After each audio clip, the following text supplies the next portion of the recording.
കഴിഞ്ഞ ദിവസം എൻ്റെ ക്ലിനിക്കിൽ ഒരു ഇൻസിഡൻറ്റ് നടന്നു. ഒരു പേഷ്യൻ്റ് സ്വന്തം അച്ഛനെയും കൊണ്ട് ക്ലിനിക്കിലേക്ക് വന്നു.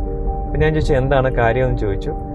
അപ്പം സാറേ, അച്ഛൻ രാവിലെ ഫുഡ് കഴിക്കാൻ വേണ്ടി ടേബിളിൽ ഇരിക്കുന്ന സമയത്താണ് ഞാൻ അച്ഛനെ ശ്രദ്ധിക്കുന്നത്.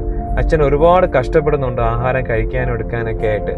അത് ഞാൻ മനസ്സിലാക്കിയിട്ട് എന്താണ് അച്ഛൻ്റെ പ്രോബ്ലം ഒന്ന് ചെക്ക് ചെയ്യുന്നതിന് വേണ്ടിയാണ് കൊണ്ടുവന്നതെന്ന് പറഞ്ഞു.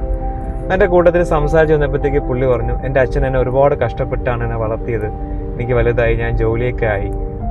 ഒരു ബാക്ക്ഗ്രൗണ്ട് നമ്മൾ നോക്കുവാണെങ്കിൽ അച്ഛൻ സ്വന്തം ആരോഗ്യവും പല്ലുകളും ഒന്നും കെയർഫുള്ളായിട്ട് ഹാൻഡിൽ ചെയ്തില്ല. പല്ലുകൾ കുറേ ഡാമേജ് ആയി പോയി, കഴിക്കാൻ ഭയങ്കര ബുദ്ധിമുട്ടാണ്. സാർ, ക്യാഷ് ഒന്നും നോക്കില്ല, നല്ല രീതിയിൽ അച്ഛനെ ട്രീറ്റ്മെൻറ്റ് ചെയ്യണമെന്ന് പറഞ്ഞാണ് വന്നത്. അപ്പോൾ എനിക്ക് ശരിക്കും ഭയങ്കര എല്ലാവർക്കും ഈ ഒരു മെസ്സേജ് ഒന്ന് ഷെയർ ചെയ്യണമെന്ന് തോന്നി മനസ്സിനകത്ത്.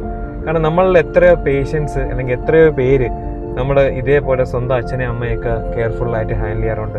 അവരുടെ ആരോഗ്യം എത്രമാത്രം വലുതാണ്, അവർ നല്ലോണം ആഹാരം കഴിക്കുന്നുണ്ടോ എന്നൊക്കെ പല പാരൻസും അതിനെ പറ്റിയൊന്നും പറയാറില്ല. കാരണം അവർക്ക് സ്വന്തം മക്കളെ ബുദ്ധിമുട്ടിക്കേണ്ടെന്ന് തോന്നിയായിരിക്കും പറയാതിരിക്കുന്നത്.